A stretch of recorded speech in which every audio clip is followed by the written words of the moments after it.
Hey, everybody, how you doing? Well, that's good. Welcome to PHLY Flyers Postgame, presented by Bet365. My name is Bill Matz. I'm your director of fun and games for the evening. Joining me live in the Xfinity studio, it is Broad Street Hockey's own Kelly Hinkle. Charlie O'Connor will join us on the Xfinity Mobile call-in line at some point or another. The Flyers lose 5-2 to the Winnipeg Jets. And what the hell did we just watch? That's honestly... I'm not sure if I can refer to you as the director of both fun and games tonight. Yeah. It was a game. Fun, question mark. I usually, when I'm bummed, I have a different opening of some kind. And honestly, I was just doing too many things before we started to think of something funny. My brain so this game unfolded in an odd way. The Jets come in averaging 35 shots against in their first 3 games. Yep. The Flyers get 3 shots in the first period, 2 of them on the double Dvorak chance that he doesn't bang home on a feed from Zegras behind the net. That was it. It was a 2-second, 2-shot situation, and then they got another one in the first. Second period, they put on a bunch of pressure. They get a bunch of shots. They have some power plays. But Hellebuyck looks real good. They give up a couple tough ones. It's like, all right, they're getting goalied a little bit, some sloppy turnovers. But let's see the third. And in the third period, Michkov scores with 2:21 left. That was their first shot of the third period. How is that possible? I don't know how. I can't figure out if somehow this was a completely different Jets team tonight or a completely different Flyers team tonight or some combination of both. It was somehow the most boring hockey game I think I've ever seen that ended up with that many goals. Yeah. It was a lot of goals. It was just, nothing happened in this game. Nothing was happening. And it went way over any total. Like, the highest total you ever see is 6.5, maybe a C is 7. There was no way tonight's total was 6.5 or 7 on Bet365 or anywhere.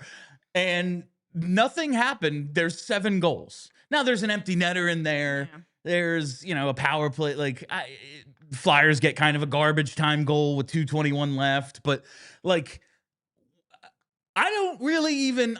we have a bunch of notes. We're going to get to a bunch of stuff that happened in this game, but just the style of game this was... Man, it was somewhat baffling. And I guess baffling is a great word to my first topic tonight. I want to talk some Owen Tippett. We're going to ask Charlie about Tippett, but I want to start with Owen Tippett because... this was the perfect Owen Tippett game, quite honestly. It did have an encapsulation of all of his perfect traits. First 35 minutes of the game, nothing. Twitter is frustrated. I'm frustrated. Kelly, and Kelly and I both, last year, big Owen Tippett fans coming into the year. I think we've kind of turned the page on Tippy. It's been cold a bit. It's been cold. We'll do a temperature check in a little bit, but it's not our feelings on Tippett. No. But the perfect Owen Tippett game, and then. Late in the second period, gets a rush chance. Trevor Zegras lays one out perfectly. Another sick pass, yeah. Lays one out perfectly in the neutral zone for him to catch up to. Burns everybody. It's a 2-on-1. He says, screw it, I'm taking it, and scores a goal. But it was the first period opportunity that just drove me so insane and a great encapsulation of why he's so frustrating. Because you see that goal in the second and go, that was amazing. So here's Owen Tippett, gets a feed off the half wall at the top of the circle. He's gathering the puck right here. Yeah. And then you see him walk it down. So he's in the high slot on his forehand. Look at all this room. Now, I'm not a hockey player, Bill. He can either shoot the puck. He can just rip it from here. He has a great shot. We saw it on the goal. Burned the best goalie in the league over his glove. Yeah. Or he could just keep walking it down until someone challenges him. And then you see this next one. It's like not from the same game. Yeah, it doesn't look like these. How he decided I'm gonna go backhand into traffic. Backhand into my guy and a Jets guy. He had he had 2 options and made up a third that was asinine. And then you see what he's able to do on the rush in the second period and go, how are these the same guy? How is he able to do this all in one game? once again, it brings up the classic question that I have about Owen Tippett, which is why don't you just do that Be better all the time? Yes. He Be had a fast and snipe the puck top shelf over the best goalie in the league because you can. You could do that every time. You could have done that right there where Bill showed us. he didn't need to walk it down because there was a point He could have sniped it just like he did the second time. earlier in the first period. He did almost get decapitated carrying the puck into the middle of the ice. So maybe he didn't want to walk it down. And listen, From there, bud. you do need to do that, but you have a really, really solid shot. Rip it. If you don't want to skate it down and think that guy might be able to knock it away from you, he shouldn't have been able to, but maybe he could. Shoot from there. It was just He you and made the up a goalie. completely different third option. It made absolutely no sense. Look at him. Look at this. Look It's at all the room. open ice. He's got And then- one dude and a goalie to get by, and he decides, no. I'd rather get by three guys I and guess a goalie. I can only complain so the much weak about part of Owen my shot. Tippett when I got another 20 or 30 minutes in me. it's why he's frustrating because you see the talent Yes. and he is so like he's got so many different skills and he's 6'1", 210. He's bigger than most guys. Yes. He's fast. You saw him pull away on the rush tonight, the good shot. But all that said, he scores one of the Flyers' 2 goals, has 2 shots on goal, doesn't go over the 2.5, which was frustrating as well. But he's on pace for 41 goals. So, like, I can only be. That's why I love the beginning of the season. Yes. Where it's just like Oh, I love ridiculous on pace. things. Like, yeah, I'm on pace for $150 million this year. It's one of our, like, me and my buddies go to Phillies opening day every year. Yeah. Guy hits a home run. On pace. On pace for 162 home That's runs. right. He has 2. He's on pace to break the all-time record. You can't fight statistics. It's math. Like I said yesterday, I didn't make it up. I'm just using it. Yeah. Ramada John, that's who made it up. I don't know if that's true. He did something with math. But that's like the Owen Tippett portion of this program. It's just so like there were lots of problems tonight that weren't Owen Tippett. Like, I want to make that clear. It's not pick on Owen Tippett night. But there was, considerable talk about him today because we have the David Pagnotta rumors come out that teams are calling, just checking in, seeing what's going on with Owen Tippett. Can we just, I love these tweets. This tweet says nothing. It contains zero information. We're gonna see, I think, some teams poking around in Philadelphia to see, oh, really? Owen Tippett's the guy that we want to trade? Whomst would have guessed that that's the guy? We might. And then people are like, oh my God, it's not happening. Not pursue him heavily. No. They might poke around. Teams may poke around. We'll see how it progresses. The Flyers, a team with very few defensemen and very few centers and nothing but wingers. A team that clearly needs assistance in its lineup. Who have all these wingers, also just drafted Porter Martone. Teams might call about the guy who scores on the wing sometimes. Charlie could be a billionaire if he tweeted like that. Part of me loves that he's not in the insider game. Thank God. Because it's exhausting. You got to do things like that to get traction. I just need you And part of me's like, bud, lose your integrity and do stupid stuff. I need you people watching who I love with my whole life. Yes. You're my favorite people on earth. Just a little close reading of those tweets. It's very funny to read those words. Nothing. They almost always say nothing. We may see, I think, teams poking around. We might see. Like, how would we even know? Anyway, that's that. There's plenty of other stuff that went wrong tonight that wasn't Owen Tippett. He did score a goal. It's just like, that was the perfect Owen Tippett game. It's why we love him and why he makes us so mad, all within like a 15, 20 minute of actual game action period. You only make me mad because I know you can do better. But it's dad energy. That goal he scored in the second period was the Flyers' last shot until Michkov scores with 2:21 left. Sure. They had 100% shooting percentage at one point for like 20 minutes, but they only managed the 2 shots. Just one of those games where you shake your head. Yeah. That brings us, I guess, we got to talk about the turnover issues tonight that really plagued them. Because part of me is like, Hellebuyck was good when the Flyers did apply pressure. A few big stops. He had the 2 on Dvorak, a few on Konechny. They had some chances where Hellebuyck, again, best goalie in the league, at least in the regular season, was really good.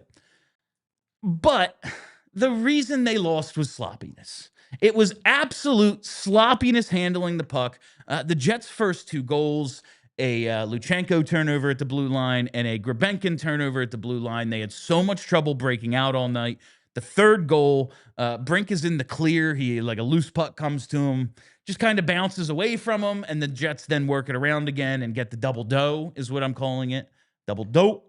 Because it just hits 2 Flyers and somehow lays perfectly in the crease for some dude with a made-up name to score. Like, off a hand and off a butt into the net. It was it was just quite an ordeal, and that's really one of those games. It just was one of those games. I don't even know if the Flyers were terrible tonight. The score and shot total tell you they were, but the Jets also only had 15 shots. No, yeah, Corey Schneider of All 3 Zones, front of the pod, made a tweet that made me laugh very hard, which was the shot total in this Flyers game looks like it's from 1999, and it did. Both teams not at their best. The shots are 17-15 Flyers, and honestly, that may have been that might be a generous scoring. Yeah, they might like go back and revise that since people can bet on them now. It was an ugly hockey game. It was not a good one. The Flyers went up against the team that won the President's Trophy last year. They didn't look good by any. It's like, okay, they weren't terrible. They also weren't good by any means. They had an okay second period, even though they had some bad mistakes that led to some goals. But both teams were just kind of out there tonight, and the Jets have more good players, so that's kind of the way it went. That's really okay, and that's all the time. That is the story of tonight's game. Some stupid, sloppy turnovers, not capitalizing when you did get chances, and that's it. The Flyers lose 5-2. It's really that simple. It was not an exciting game. It wasn't I guess it was physical, but not in like the big hit fight sort of way. Just kind of the tight checking. Yeah, you see like hits are 17-15, blocked shots 16-9. It wasn't a lay it all on the line sort of game. It was just kind of a meh performance from both teams, and the one with better players won. There were some moments in the second, I think, where the Flyers' power play visually was better. Man, they were getting some movement. They had like a clear strategy. Like it was looking like something. They are now 0 for 13 officially on the season. The Michkov goal does come on a delayed penalty, so why it doesn't count as a power play goal. They get the 6th attacker out there. It's on what would be a power play, but they're 0 for 3 on the night. They did have their chances, especially I'd say on the first 2 power plays. Maybe this is a result of, okay, this is where Hellebuyck actually made the difference on the power play, because they did have their chances. TK had 3 shots on goal. I think 2 of them were on the power play. He looked somewhat dangerous tonight. It just kind of feels like he's never going to score again. Nope. But if they keep doing what they're doing, I realize they're 1 for 13 on the season. I might have just said over, but they're 1 for 13 on the season. Yeah, how dare you? But it feels like if they keep doing what they're doing, it's going to be better than the worst. You know, I have to believe that's true, because it did. I have to believe it for my own sanity. Yes. So I don't recall a single time last season where they seemed to be running like a set play on the power play. And there were several times tonight where they ran the same play like over and over again. I was like, okay, I can see that you're doing a thing. Someone has coached you.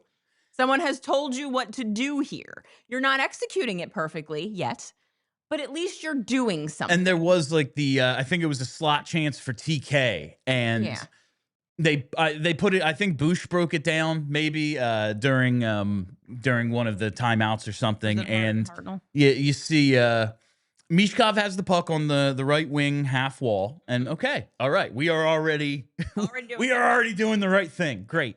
And Couturier squirts out to around the goal line on his side, and he's open, but Mish doesn't go immediately there. First, he turns back the other way to look at the point man, get everyone looking that way, then goes down low to Coots, who finds TK in the slot. That's sort of the idea of it and the execution of it good. Like, Yeah. it's not just rushed. They actually had a plan, and there was a little deception in there. And they make the passes to get the puck into the slot to the guy who's scored, the most goals for the team over the last 3 years. It just doesn't go in. I am encouraged by things like that. And you see Trevor Zegras, he's kind of finding his way with that other unit. It might take a little bit because he's the exact opposite of the other three guys. Those three playing with each other, and you throw in a Zegras, like, I think that could be really effective. Three awesome forecheckers. Forster, probably the best Flyer on the ice tonight. Oh, he was outstanding. He was everywhere. Hit the post a couple of times. Also had 2 or 3 shots on goal. He was good, just couldn't cash in. That happens sometimes. Visually, it's better, but we're going to talk about Ersson in a few minutes, and like, at a certain point, you do just need to score, though. We keep saying it looks better, and the bar is so low that it looking better is actually a pretty nice thing. Like, you were there on opening night. Yeah. They had that, like, almost 2 full minutes of pressure, don't score, and the place almost gives them a standing ovation. Like, okay, you didn't even lose momentum. Way to go. That will last a little bit. But at a certain point, like, it does need to turn into some production. But at least tonight. At least it's like not lost. No. They don't look lost. And I guess that's the best thing I can say about the power play after the last 3-4 years. It really, we say it as a joke, but it really is at this point, just like visually, it's better. Yeah. Maybe they will start scoring eventually. Charlie had to explain to me where the visually it's better came from. Hextall, right? Yes. Yeah. It was after, I think after they got rid of, it was Hextall talking about the PK after they decided to bring back LaPerriere. Okay. And it was still bad, but he's saying visually it was better. And it was so long ago. We've said it so many times. I didn't actually remember the context. I had to have him explain it to me. He's just great. He's great at what he does. Sam Ersson. On a night where you hold the team to 15 shots, he gives up 4. Are we going to have another conversation about how Ersson looks better than his numbers? It's truly. I can't wait. He stops 10 of 14, 3 goals at even strength, 1 on the power play. I'm having trouble blaming him for all but 1 goal, for any but 1 goal. Like, but it's just like the power play. At a certain point, stop the puck. How many times have we had this exact conversation?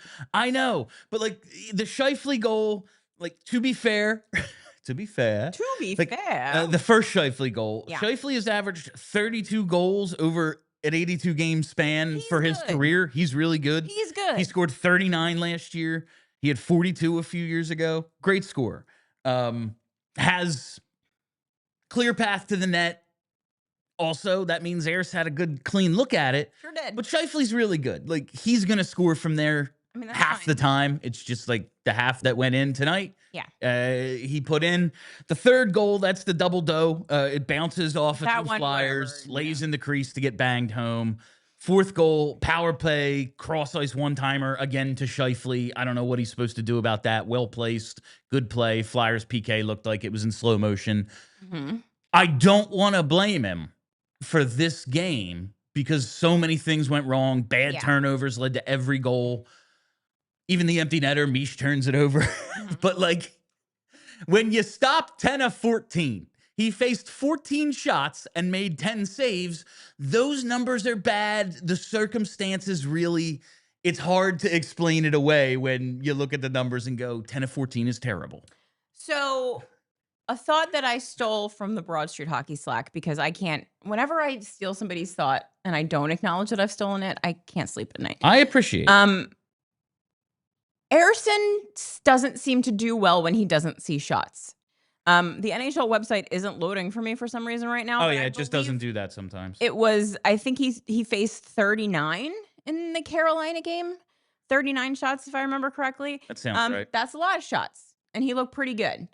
Tonight, barely any shots, and he didn't look great. And I kind of think, like, he's just like such a weird goaltender. Like, it can't be too many games because then he gets bad. Can't be too few games because then he's bad. Can't be too many shots because then he's bad. But it can't be too few shots because then he's bad. He just needs like a perfect little Goldilocks number of games and shots, and then he will be a very good goaltender. When you lay it out like that, Kelly,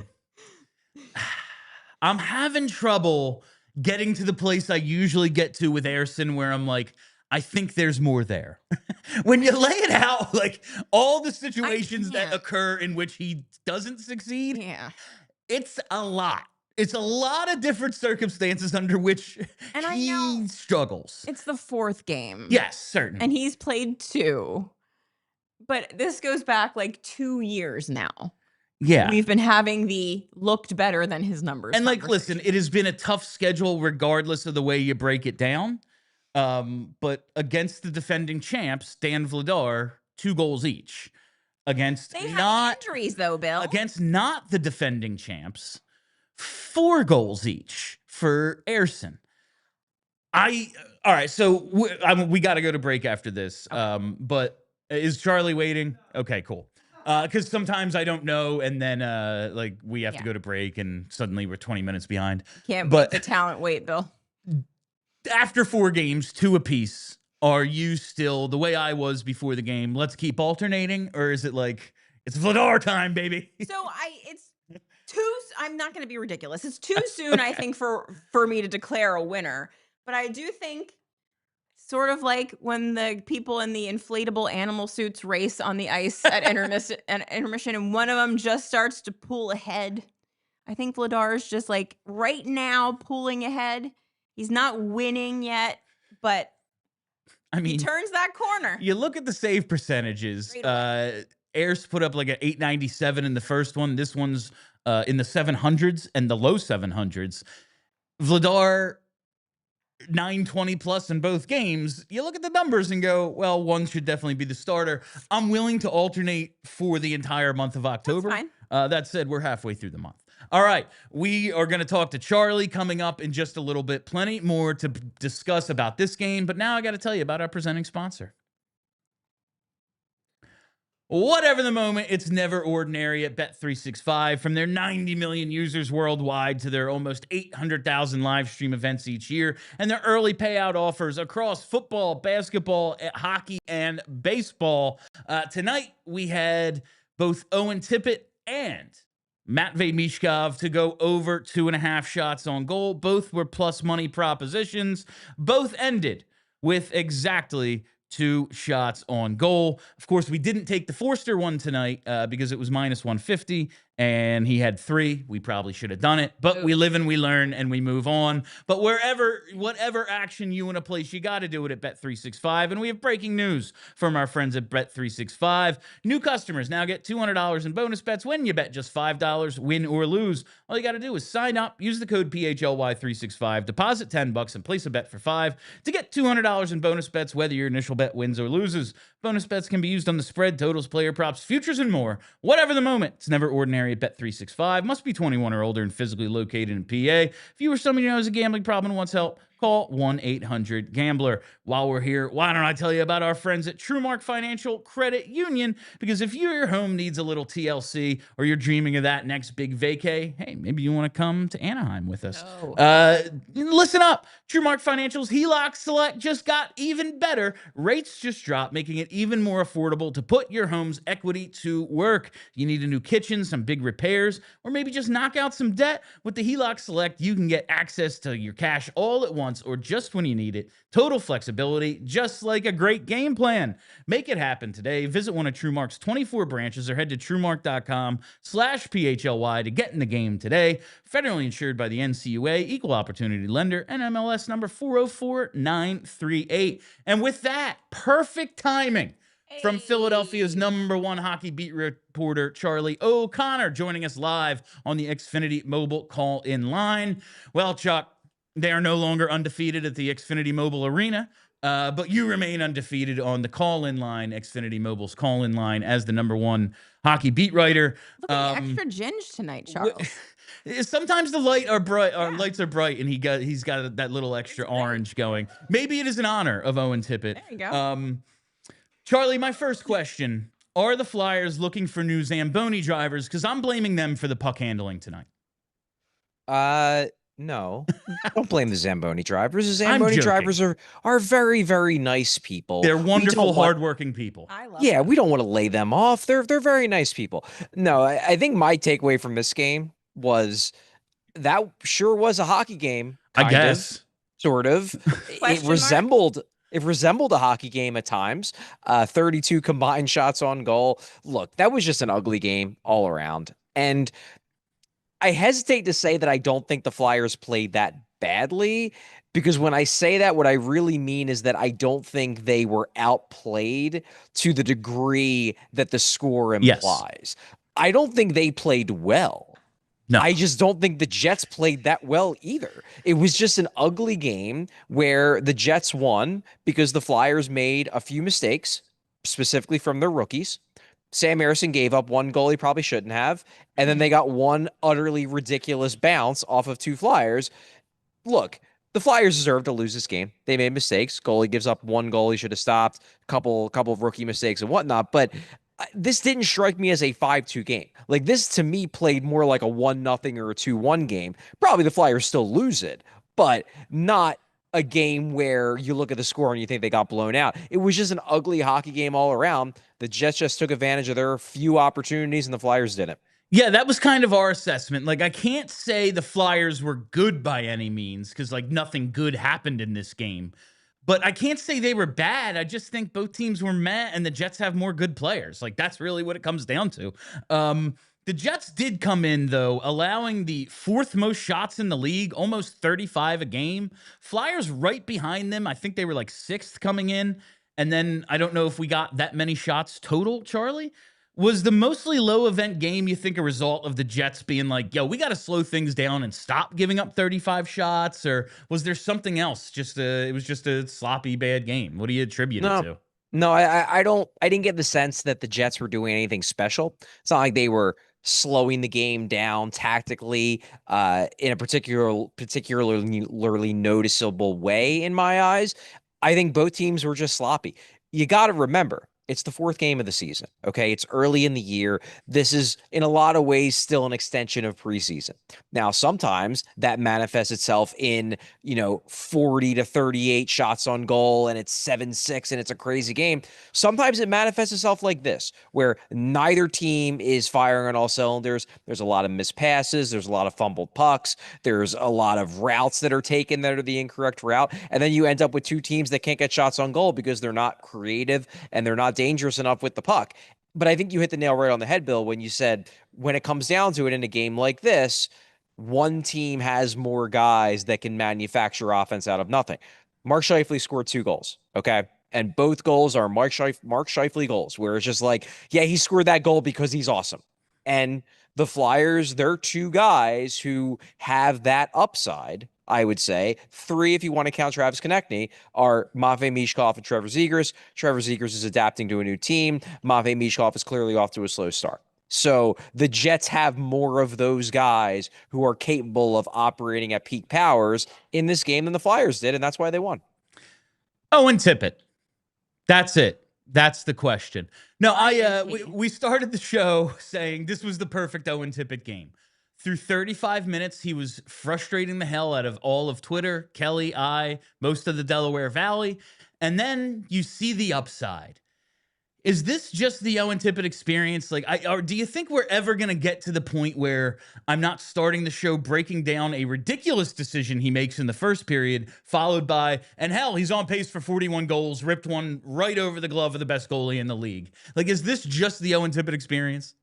Yeah, it was a great shot. It was a really good, it was one of those where he scored it and you're like, oh yeah, he just beat him clean. Nice play. Then you look at it on replay. You're like, man, he really absolutely wired that one. Great shot by Tippett. Hammered it. It's worth noting.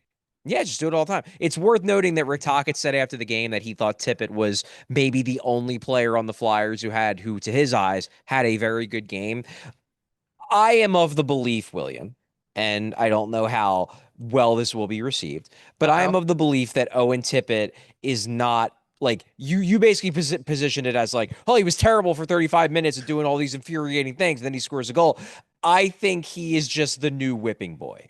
And because of that, people on social media and you are looking for reasons to get mad at him so that when he makes a mistake, it sticks in your head because you've decided that he's the guy that we're mad at all the time. How dare you Listen, suggest that William Matz is not a measured and thoughtful sportsman? I'm not saying sometimes it's all about the content, Charlie. Obviously, I am a content creator.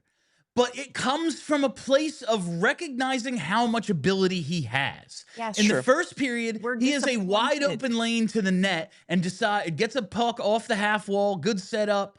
He can shoot or he can take it to the net on his forehand and decides, I'm going to go back into traffic on my backhand. Asinine decision. And then in the second period, makes a great play and shows you all the things, the speed, the shot, the finishing. It's just frustrating. It's not that I hate him. It's not that I want him to fail. want him to be good. It's just you get the full look at Owen Tippett when you see games like this. And maybe we are looking more for the mistakes because he's the new guy. Maybe that's true. Morgan Frost is gone. We're looking for that dude. Perhaps it's the case. But it comes from a place of recognizing the talent for me. Let's call it 85%. Okay. And look, I'm not saying he doesn't make decisions or, just I'm saying I call them like anti-decisions where you're like, literally, what were you thinking? But he has the opportunity to make those bad decisions because he does enough good things to put himself in position to make mistakes, which honestly, compared to most of the guys on the team offensively tonight, that was an improvement because he was one guy who was at least consistently putting himself in places where the mistakes mattered as opposed to just kind of scuttling along in the middle of the ice and never getting a chance at all. You know what, Charlie? If I was the coach of the team, like that is a great message right there. Like, okay, we want to build the boys up and not break them down.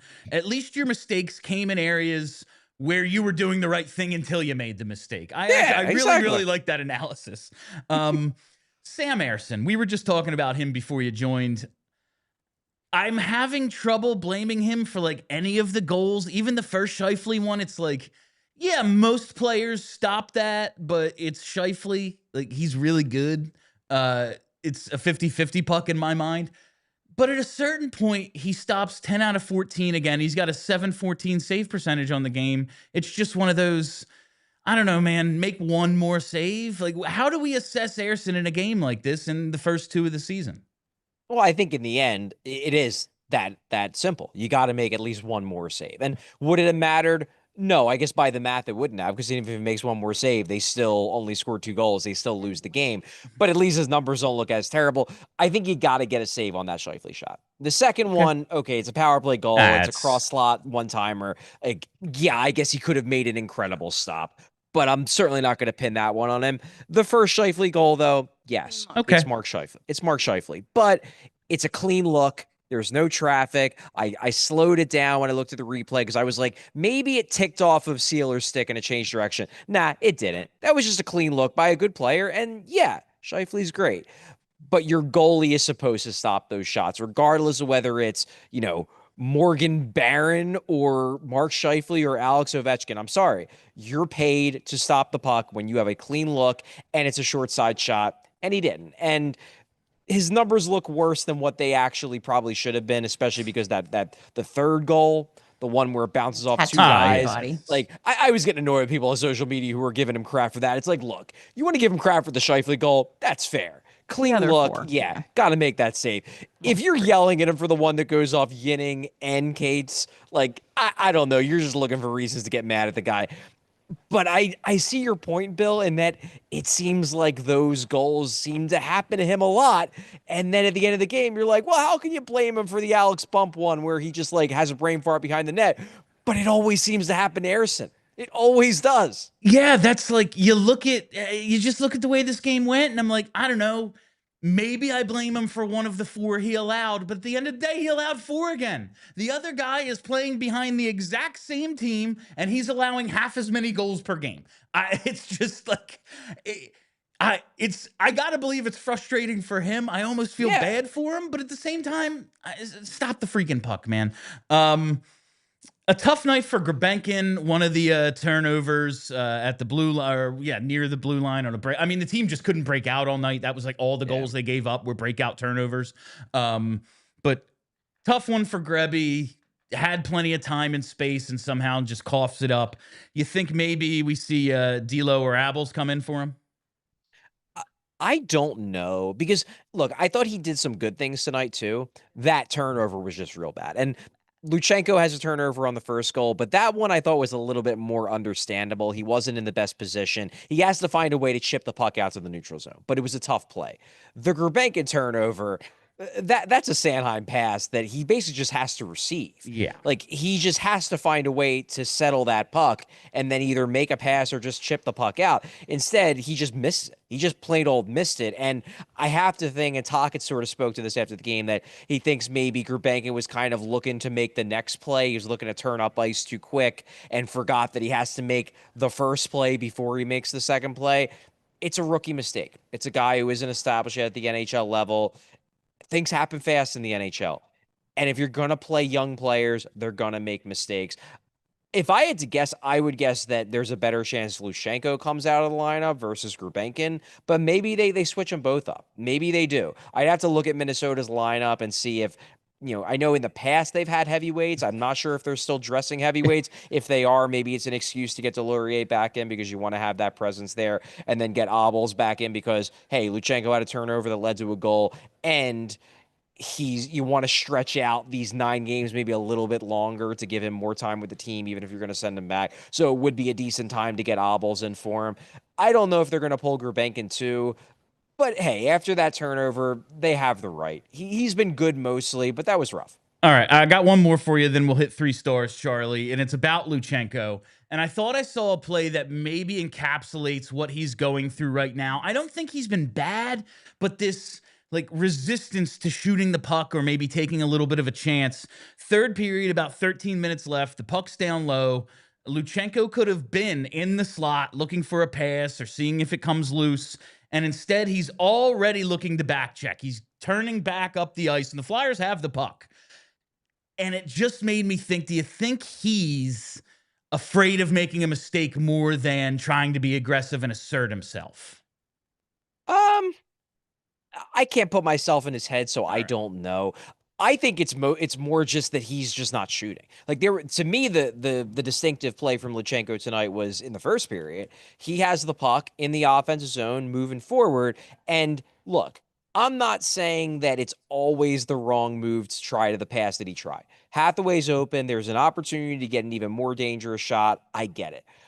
But we talked to Rick Tocchet this morning, and I forget who it was. Somebody asked him about Luchenko, and the first thing out of his mouth was, kid needs to shoot the puck more. And on some level, like, look, even if passing to Hathaway 99 times out of 100 is the right move, and I don't think I would put it that much, but even if we're going to say that usually it is, when your coach is begging you to shoot the puck, I think you just have to put the puck on net. You have to. Do you want to stay in the NHL? Because every time your name gets brought up to the head coach, the first thing he says is, God, why doesn't this kid shoot more? And then you have a clean open look at a shot and you try to force a pass. I think he's always going to be a playmaker first. He's always going to be a pass first guy. He's always going to take off the Xfinity Mobile Arena crowd, yell and shoot. But he needs to shoot at least sometimes. And so far, he's shooting never. And if there's one thing that's going to get him sent back to juniors, it very well might be that. It is very funny. We've talked about how media savvy Rick Tocchet is, and he's showing he's just like us. Shoot. All right. It is time for Charlie O'Connor's 3 stars of the game. Good luck with this one, bud. I don't envy you tonight. The people who paid, I guess. The friends. Gritty. Yeah, right. All right. Who is star number 3? Yeah, star number 3. I'm going with all Flyers here because that's my new thing this year. So not giving any stars to Jets players because obviously Mark Scheifele would be number 1 star. Connor Hellebuyck would probably be number 2 star, but whatever. Giving it to all Flyers. My 3rd star of this game, and I wouldn't say that he was incredible by any means, but I would say that in his first game back, Cam York was fine. He gets 22 plus minutes. His underlying numbers, he finishes with an 80% expected goals for percentage of 5-on-5. For a first game back, pretty good. And that's enough in this game to get you 3rd star. All right. Who the hell is star number 2? Star number 2, I am going with Tyson Forster. I thought he was, even though he didn't end up on the score sheet, I thought he was the most consistently impactful player on the Flyers in this game. Made plays, was creating opportunities. wasn't able to get a goal, but I thought by the eye test and, in fact, looking at the numbers, he led the team in expected goals for percentage at around 93%. So the numbers match my eye test. Tyson Forrester, good game, didn't get rewarded, but a good game. Tyson Forrester, 2nd star. All right. Who is tonight's first star of the game? Owen Sam Tippett, Ersson. he scored a goal, and it wasn't in garbage time. Yeah. It was a goal that actually mattered. Owen Tippett, hell of a shot. Michkov, I know you scored, but you're not getting top 3 star because I thought aside from that goal, he was not very good. He made a couple of plays almost. Made a couple plays. He, along with most of the team, I thought had a lot of trouble controlling the puck, and that's like one of the things Mish does. So, yeah, hopefully this goal gets him going.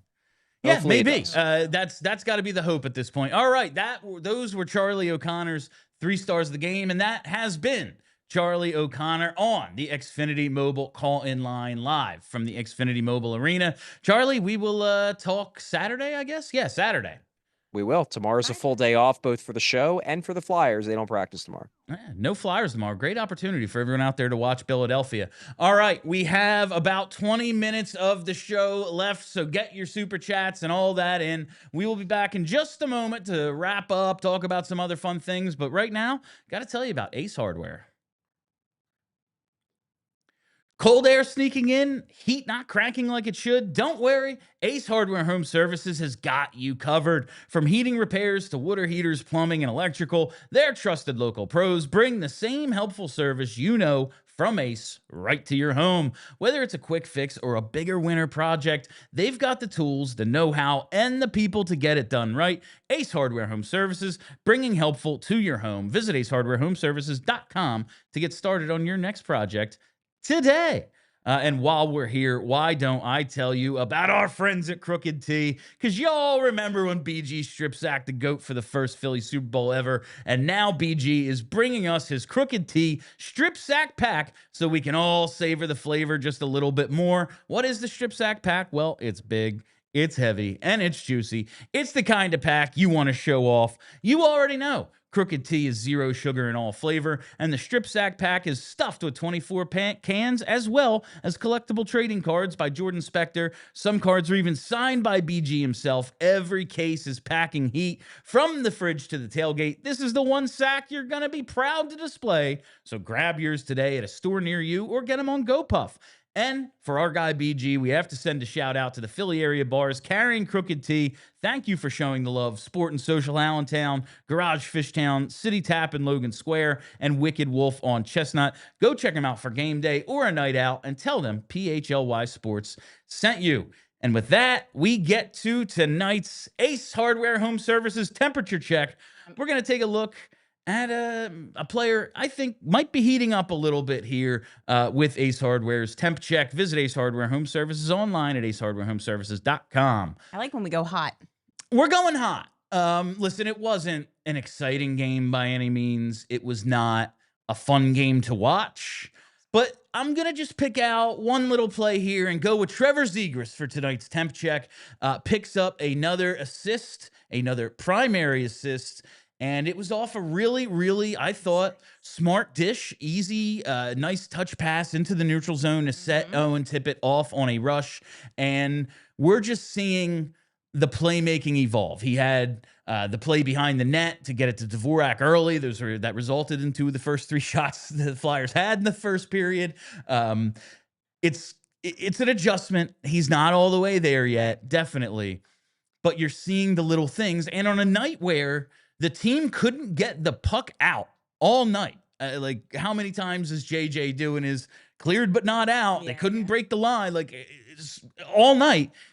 He gets the puck from Sanheim, dish from behind the net, gets it right out and gets it right up to Tippett, sets up Tippett to go out. And listen, that's how Tippett scores. He scores on the rush, and it's all set up by a nice, smart play by Trevor Zegras. 3 assists in 4 games. Pretty good. So, you know what it makes me think of? Remember when Michkov first started and there was that weird adjustment period where it was like none of the Flyers players knew how to accept passes, or like they didn't know how to figure out what the really smart, really good hockey player was. Oh my God, how'd you get it to me? They were like, wait, you're passing it to me? Yes. How? Why? I feel like we're in this like little bit of an adjustment period where the rest of the team is getting used to the kind of talent that Trevor Zegras has. And I think that if they can kind of like catch up mentally and start anticipating what he's able to do, maybe things will look better. And he made that play under pressure yet Yeah. again, which is something that we have seen on all 3 of his assists with a guy bearing down on him. And going back to that initial Tippett play, the one we were mad about before the goal. I do think it was Zegras who got him the puck off the half wall. Could be wrong, don't remember, but I think it was Z. And maybe that speaks to what you like. Oh, you found me, because I dip in from here all the time and Nobody I want finds it, me, but I never get it, and now I got it, and I'm confused. Maybe that is what happened there. But that is the Ace Hardware Home Services temp check for tonight's game. I want to talk about the game-changing moment, because right after Owen Tippett scores that goal, it is 2-1. Flyers have some momentum. They look good in the second period. They did. They gave up some goals, and all right, but here we go. 2-1, things are looking great.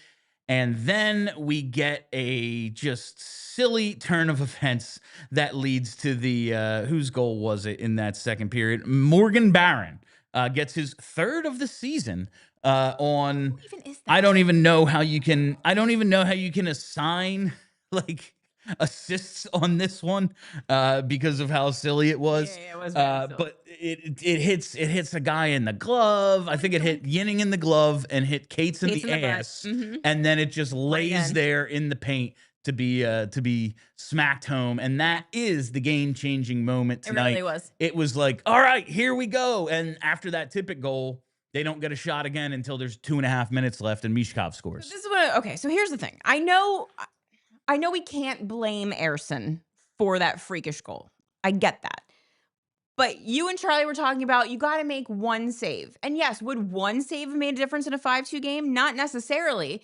But if you make a save when your team gets within 1 and it's 2-1 and you make a stop, then it's a different game than if you Butterfly don't. effect, Now it's yeah. 3-1. You know what I mean? Like I do feel like if somehow he had been able to make that stop, we might have been looking at a whole different game.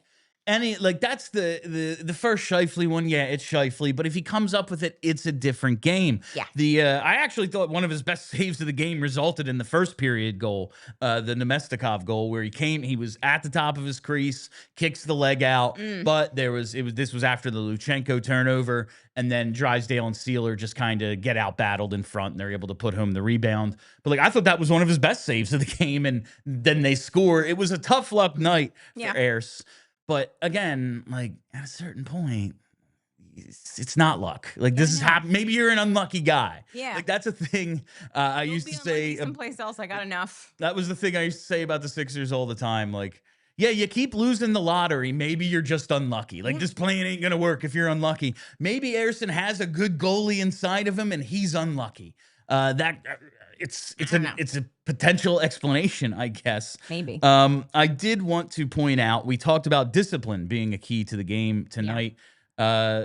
Flyers have gone down in the first 3, shorthanded about 5 times a game. Yep.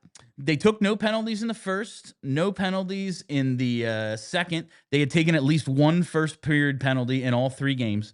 They took their first penalty halfway through the third. And of course, they score immediately on the cross-ice one-timer, but we said they need to not take a bunch, and they didn't. So I guess that's a good sign. Cool, but can I tell you what's really annoying about that? Yeah. Is that Emil Andre was sent down, and we had to have Juleson in the lineup for the penalty kill. So that worked out well for everybody. He did have an assist on the beach goal. Listen, I was gonna say, as much as Emil Andre would never. As much as we said, oh man, they really could have used a breakout defense. Listen, one of the better passes of the night. Get the puck to Mish. Never a bad. I'm finding things to complain about because I'm grumpy. The game was lost because everybody sucked. Exactly. Really, both teams, everyone sucked except Mark Scheifele. Therefore, the Jets win. We have a whole bunch of super chats to get to. So I just want to start, and then if we have time left, we'll do something else. We have 16 super chats. So let's get those started from, of course, Phantoms legend Richard Park leads it off. It's our Park. Ersson, York, Drysdale, Zamula. Their time is up. It is time to package them and trade out for a 1D or starting goalie. Okay, so here, Once again, I too wish that another team would take all of the players that we Yes. hate and give us a good player, but that's never going to happen. I have been seeing, just like keep my finger on the pulse of the Flyers fan base, a lot of is Jamie Drysdale actually bad conversations I'm seeing it. popping up. I've seen good and bad plays from this. I'm not ready to make my mind up. I mean, For some reason, people seem very ready. York has played make 22 their minutes this minds up. season. I don't know how we can say York's time is up. They just signed him to a 5-year deal. No, Drysdale. Did I No, say I'm York? I'm just saying, like, in terms yeah, of yeah, that one. everybody Yeah, listed right. here. The whole defense is bad. Yes. Zamula is benched on a team with no good defensemen. He stinks. We all know. Ersson is giving up 4 goals a game right now. Nobody wants him. Like Drysdale, if you think he's no good, I don't know why another team would. Like, this is a bunch of, if you think these are all bad players they have to move on from, how are you packaging them for a number 1 defenseman or starting goalie? Is this because in the video game you can just keep adding You players? just keep adding stuff. Yeah. Like, I mean, I guess we could trade a 1st-round pick, but if you think this team is bad, We can trade then this year's you 1st-round pick. probably don't want to. Maybe Toronto's 2027 pick. Yeah. Okay. They can have that one. I'm here for that conversation, but like, We got to keep this year's pick. I'm not ready to say anyone's time is up 4 games in. No. And when it comes to York and Drysdale, especially, Ersson, listen, they have prospects and they have Vladar. We'll see what happens with him. And Zamula, whatever, but he's like a 3rd pair / scratch defenseman. That's what he is in this league. Right. So I'm not that worried about it. All right. From Adam S. Staple Sam Ersson to the bench. He's awful. These are the conversations we have to have when Charlie's not here. So let's go. Yes. To this point, it looks like Dan Vladar is considerably better. I'm not ready to get away from the alternating yet. I want to give both a fair chance, but listen. Ersson has had a season and a half plus now 2 games to establish himself. He's definitely not a starter. I don't think he's even a tandem 1B guy. I do think there's upside as a backup, but I mean, this team needs a starting goalie, and it ain't him. That's where I am with Ersson. I want to see him play this year. How long but we're gonna do this? That's how long can we? We're gonna do it until they get someone else. Like if Bjarnason, until Bjarnason, Kolasov, or Zafragan are ready, it's Ersson, and it might be as soon as next season because his contract is up after this year. Okay. I'm not ready to flat out give up on him, but I'm leaning towards after October. If this kind of keeps up, Vladar number 1, Ersson clear backup. I'm fine with that. If Fetty keeps dropping those shutouts in the AHL, maybe we bring him back up. Yeah, maybe Fetty's in Columbus now. Oh, that's right. Yeah, we traded him. Yes. Who am I talking about? It's Kolasov. Kolasov was good in his first game. This is what happens when I'm at 10:37 p.m. We're getting there. All right. I tried. From JH, Jets winning the cup and Flyers getting McKenna. Listen, Wish's bold prediction was we get McKenna, so maybe. He's an expert. Watching the Rangers right now suck is really making me mad because I'm at peace with McKenna going to Pittsburgh. I'm just like, yeah, he's already a Penguin in my mind, so I'm fine. If the Penguins get in the running for this, or if the Rangers get in the running for this, that's really going to make me mad too. I can't. All right. Let's see another one here from Adam S. I hope they bag skate Ersson. Can you imagine if Tocchet comes out and says, "Don't take your pads off"? He straight up does the Herb Brooks. Yeah. You don't want to skate during the game. You're gonna skate now, and makes them run suicides like after playing a 60-minute NHL game, especially a goalie and goalie equipment. That would be extremely funny. It has no chance of happening, but extremely funny. Torts would have done it. Torts would have maybe just said, I'm not playing Ersson again. Get me another goalie or Dan Vladar starting 30 in a row. Torts would have been like, I'm quitting right now. All right. Next one here from Adam S. Ersson needs to go down to Lehigh Valley conditioning stint. I'm starting to get worried about you. He's just I'm worried about Ersson. Well, so you got to somebody's got to kick him in the shins and then he can go down for a conditioning. Yeah, so he's not injured, but he's hurt enough. Yeah. Do you have to go on IR before a conditioning stint? Unclear. I think if you get scratched enough, you can do it, but I don't think they're going to just scratch one of their only 2 goalies. Seems unlikely. I just think it needs to. I'm willing to give him a few more this month, but I think it's. Look, Vladar's pulling out. It's not even ahead. I can't even say tonight was his fault, but I don't know how much longer I can say that sentence before I just get tired of saying it. I've been tired. Like I was with Frost and Farabee. Like, I don't even think they're bad players. I just don't want to talk about them anymore. Thank you for trading them, Danny. Like, it's getting to that. We're getting there. We're getting to that. All right. Here's one from J Malps 91. J Malps. Let Tippett build up value. Trade him and Andre for a top 4 defenseman. Sanheim, York, trade/Drysdale, Seals, Risto. All right, we had this conversation the other day, I think, when you weren't here, Kelly. Yeah. This idea of acquiring a top 4 defenseman. Okay. Charlie said we have enough of those. It's the top guy you need to target. If you just get another, if you just get another Sealer, Drysdale, York, that's pointless. Andre is a top 4 D-man. Like, are we trading Emil Andre for another Emil Andre? Like, there aren't. Like, yeah, are you saying top 4 Get D-man, the one you like want. Alex Pietrangelo? Is that in your mind what a top 4 defenseman is? Because there's not really a lot of those because that's around. like that's a top 1 defenseman though. Like he's been the number 1 on 2 different cup winning teams. Like top 4 is York to me. Like that's fair. Like, if you get another York, does that do you any good? Not really. If you get that guy, if you get someone as good as or preferably much better than Travis Sanheim, sure. It's just like there aren't many of those. There aren't many of them. And not every team even has one. And they're not getting traded. Typically not. Now listen, Buffalo does a lot of dumb stuff. They sure Number do. 1 centers don't get traded, and yet Vegas got one from them. Buffalo, you can talk into some things. Maybe, but like the idea is like, do they need a Byram or do they need a Dahlin? It's like, yeah, obviously they need a. People are down on him. All right. For the price they want, absolutely not. He's another project. He's a guy you gotta fix, and we're fixing like. I said yesterday, the garage is full. Like you got to get your repairs somewhere else. All the lifts have cars on them. Yes, like that's it. You got to wait. Yeah. All right, another one here from Adam. I hope this is not about Harrison. Being a good goalie is about making the saves. It looks like you're not supposed to. He lets the team down time and time again. It's hard to argue that. Adam, I want you to log off. You need a nap, Adam. Too deep in this. There's another one. Well, listen, we love Adam. Adam is one of my favorite chatters. Love and concern. Yes. Not because I dislike Adam. I want what's best for him. If they have any brains in their head, Vladar will become, as long as this continues, the number 1 goalie, and we won't have to worry about too many more Ersson games. We're certainly going to see Vladar on Saturday. I can't imagine we don't. And so we'll get another little data point to see what's what with these 2 dudes. All right, from DA Flyers man. Yeah, it's him. There's so many, I'm just like losing it. How dare you? Tippett derangement system. What is this syndrome? And or libel. I always forget which one is which. I don't know which is which. Listen, J. Jonah Jameson knows, but not me. We are hard on Owen Tippett because we know he's good.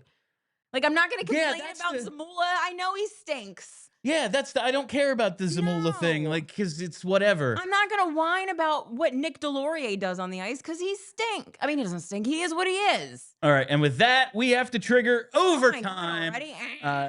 Yes. Head to allphly.com. All right, let's keep it going. To finish stop watching talking. the show. Listen, we're all having fun. 5. These are my favorite. Oh, that's I know. All right. From David Chubb. Let's see here. Tippett has the hockey IQ of a chipmunk. Even my girlfriend was like, "What the hell is he doing?" I was hyped after the opener, but being there tonight, man, Ersson.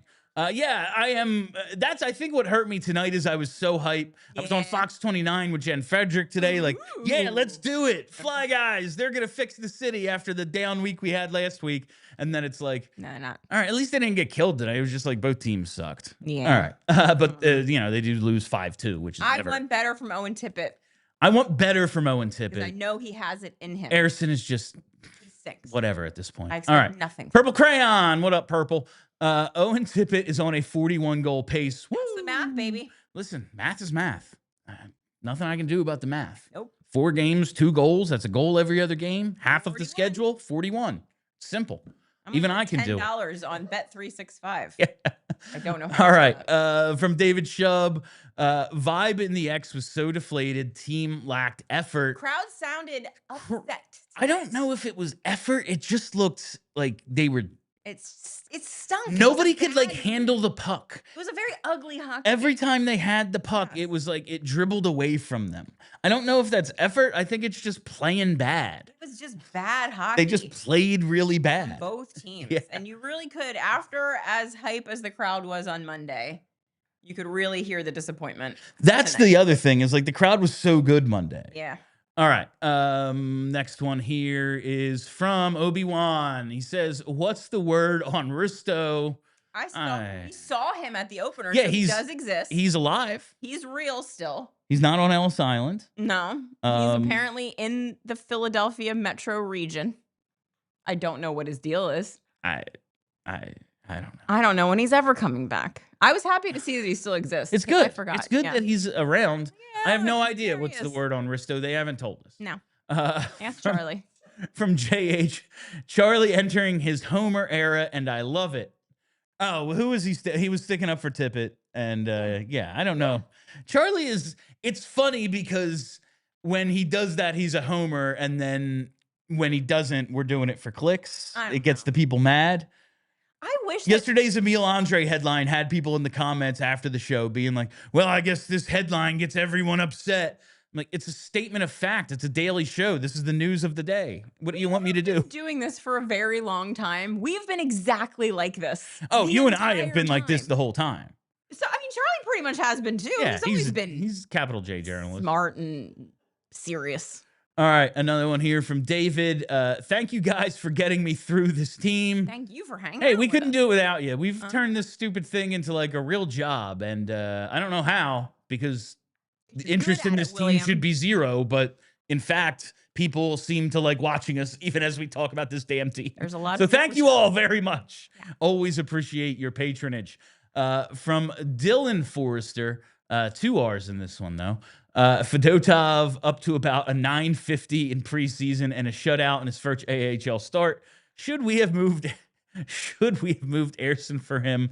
I mean, No. like, he was the worst goalie in hockey last year, other than Kolosov, who I don't think qualified based on number of starts. No. Maybe he ends up figuring it out, but at the Good end of the for day, like, him. he's 29. For what point? Like, Yeah. to what end, as Kelly would Listen, say? I'm glad we gave him a bag of money and he got to come over here after what he had to go through. Good for him. Good for him. Great story. Enjoy that.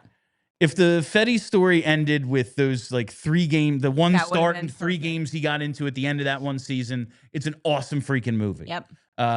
The fact that he's still a pro in North America, good for him. But I'm fine. Yeah. I'm fine with this move. Adam S says, "Is this just what they get for sending home Emile Andre for sending our homie Emile Andre down?" I mean, Learn a lesson, Rick. it would have been nice to have someone make a breakout pass tonight, but no one would have handled it anyway, so I don't think it would have mattered. Another one from Dylan. Yes, you can't blame Ersson, but his lack of movement when it comes to a loose puck in the paint is kind of crazy. Vladar would have at least dove. I'll agree with you there. For a guy who like can make a ton of athletic saves in shootouts, he doesn't move particularly fast in the game. Yeah. All right. Here from our park again. Andre doesn't play, Flyers lose. Listen, I mean, Also math. 0-2-1 without him, 1-0 with him. At a certain point, it's math. All right. From Adam S. Again. Hello, Adam. I think he's just messing with us now. Yeah. From DA Flyers, man. LOL, you know I love you guys. And we love you, DA. And finally, from Mr. Twitzer, shout out to Martitas, cancer-free today. Let's effing go. Yeah, we mentioned it in pregame.